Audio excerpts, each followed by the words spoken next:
나는 귀신 같은 걸 믿지 않는다. 지금까지 한 번도 믿어본 적 없고 앞으로도 믿을 생각은 없다. 그런데 지난 며칠 동안 겪은 일 때문에 이 믿음이 흔들리고 있다. 나는 제대로 먹지도 못했고 한숨도 자지 못했으며 집 밖에도 나가지 않았다. 어차피 그 여자가 날 데려갈 거란 공포 때문이다. 처음부터 이야기를 해보겠다. 이 일이 시작된 건 3일 전이었다. 친구의 파티를 갔다가 집으로 돌아오는 길이었다. 차를 타고 돌아오는데 시간이 늦어 이미 어둑어둑했다. 그때 도로 한쪽에서 뭔가가 눈에 들어왔다. 날 같지만 고급스러워 보이는 빅토리아풍 저택이었다. 3층 창문불이 켜져 있었다. 그리고 그 안에 어떤 형체가 있었다. 거꾸로 매달린 사람의 실루엣이었다. 마치 발이 천장에 묶여있는 것처럼 허공에 거꾸로 매달려 있었다. 정말 이상했다. 팔은 중력을 거스르듯 자연스럽게 몸 옆에 착 붙어 있었고 오직 머리카락만 중력의 법칙을 받은 듯 아래로 곧게 떨어져 있었다. 그런 점을 제외하곤 딱히 어떤 특징점이랄 게 없는 새까만 실루엣이었다. 그렇지만 그냥 그 모습 자체가 이질적이라 난 얼어붙었다. 찰나의 순간 난 이미 저택을 지나쳐 있었다. 호기심이었을까? 난 차를 돌려 다시 한번 그 집 앞을 천천히 지나갔다. 그러나 이번엔 그저 구겨진 커튼과 창가에 놓인 스탠드 조명만 보일 뿐이었다. 아마 순간적으로 커튼과 조명 배열이 거꾸로 매달린 사람처럼 보인 건가 싶었다. 나는 고개를 저으며 집으로 향했다. 뭐 이런 착각 정도야. 처음 하는 일도 아니고. 그냥 무시하기로 했다. 혹시 파레이돌리아 현상을 아는가? 사람들이 때때로 무작위한 패턴 속에서 얼굴이나 형체를 찾아내려 한다는 현상을 말한다. 예를 들어 구름을 보고 동물 모양을 찾아낸다든가 수풀을 보고 얼굴 모양을 찾아낸다든가 하는 걸 말한다. 내가 이 파레이돌리아가 좀 심한 편이다. 몇 년 전 처음으로 앞머리를 잘랐던 때도 그랬다. 당시 나는 어두운 그림자 같은 존재가 자꾸 내 주변을 어슬렁거린다고 생각했다. 그러다 한참 지나서야 아 이게 그냥 내 앞머리구나 를 알았다. 그러니 이번에도 거꾸로 매달린 여자? 이런 건 내 착각일 가능성이 큰 거지. 그렇게 생각했다. 그녀를 다시 보기 전까지. 다음날 아침 난 출근길 지하철에 몸을 싣고 있었다. 반대편에선 다른 지하철이 빠른 속도로 스쳐 지나가고 있었다. 난 무심코 창밖을 바라봤고 어제 본 그녀가 거기 있었다. 거꾸로 매달린 채 창문에 밀착한 모습으로 그녀는 반대편 지하철 안에 있었다. 지하철의 속도 때문에 그녀의 검은 형체는 흔들리고 일그러졌다. 그러다 한순간 지하철이 지나가며 그녀도 사라졌다. 난 얼어붙었다.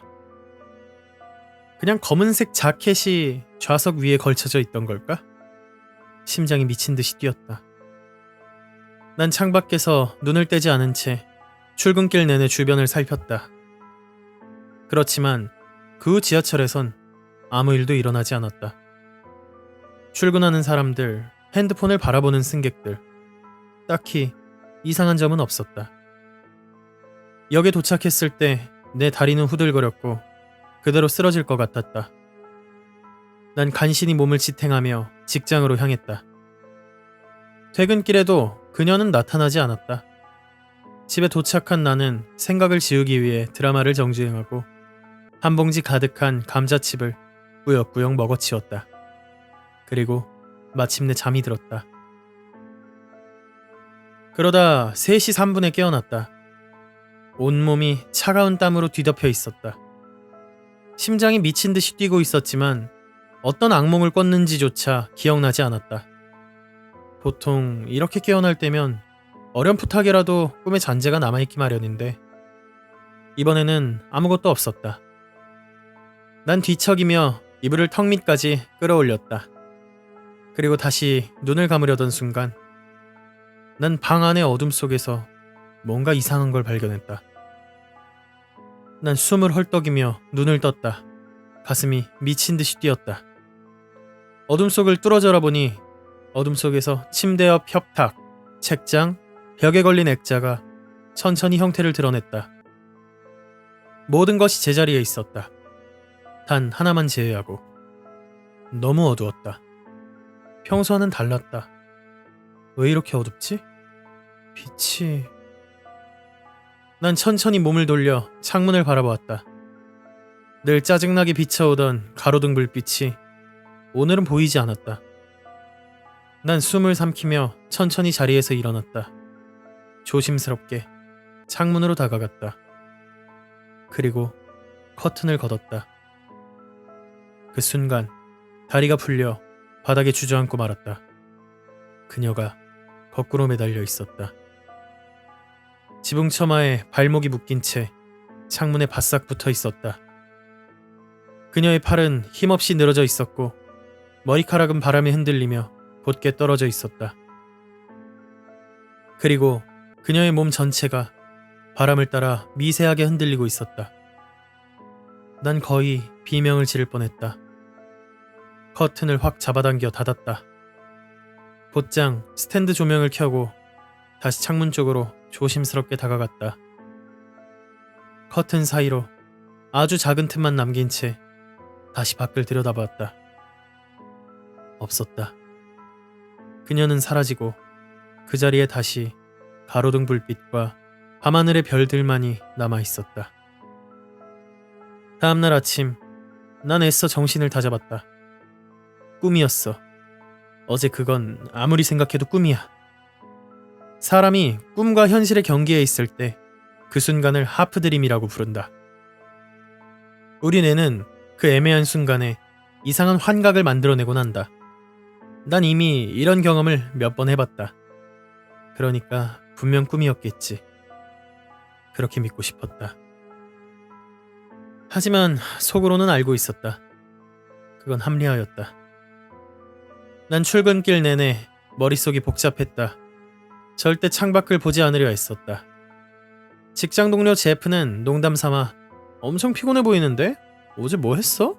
라고 했고 티나는 걱정스러운 얼굴로 어디 아파? 감기 걸린 거 아니야? 라고 물었다.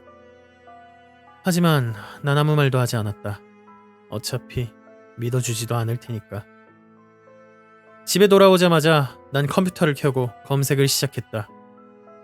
평소라면 절대 들어가지 않았을 도시전설 커뮤니티나 괴담 커뮤니티를 뒤지며 정보를 찾아 헤맸다. 예전엔 그저 재미로 읽던 이야기들이었지만 이제 나는 필사적으로 답을 찾고 있었다. 그리고 마침내 찾았다. 어떤 사람이 글을 하나 올렸었다. 친구가 거꾸로 매달린 여자를 본 후 4일 만에 죽었습니다. 창문을 피하세요. 그녀는 반드시 창문에서만 나타납니다. 그 글은 소름이 돋을 만큼 내 경험과 일치했다. 더 충격적인 건 그녀가 점점 가까워진다는 것이었다. 처음에는 두 겹의 유리를 통해 보인다고 했다.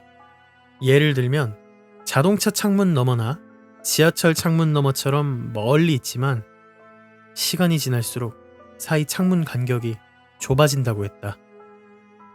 어떤 사람이 댓글을 남겼다. 유리가 아니라 투명한 플라스틱도 해당되나요? 유리처럼 보이기만 하면 되는 건가요? 이에 대한 답변은 단순했다.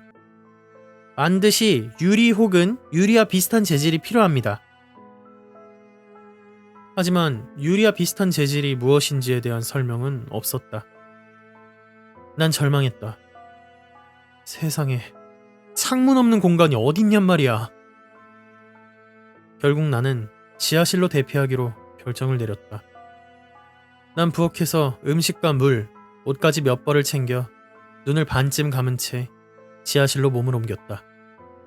물론 회사엔 병가를 냈다. 티나가 그러더라. 너 아파 보였다고. 코로나는 아니지? 상사는 대수롭지 않다는 듯 말했다. 난 아무 대꾸도 하지 않았다. 모든 준비를 마친 뒤 나는 지하실 구석에 앉아 멍하니 천장을 바라봤다. 도대체 얼마 동안 여기에 있어야 할까? 아니, 과연 거꾸로 매달린 여자에게서 도망치는 게 가능하기나 할까? 난 머릿속을 비우기 위해 책을 읽기로 했다. 책을 집어들고 아무 생각 없이 돋보기 안경을 썼다. 그리고 비명을 질렀다. 그녀가 지하실 천장 구석에 거꾸로 매달려 있었다. 이런 젠장, 안경도 유리였다. 그녀는 온몸이 칠흑 같은 어둠에 휩싸인 듯 했으며 길게 늘어진 머리카락 끝이 거의 바닥에 닿을 정도였다.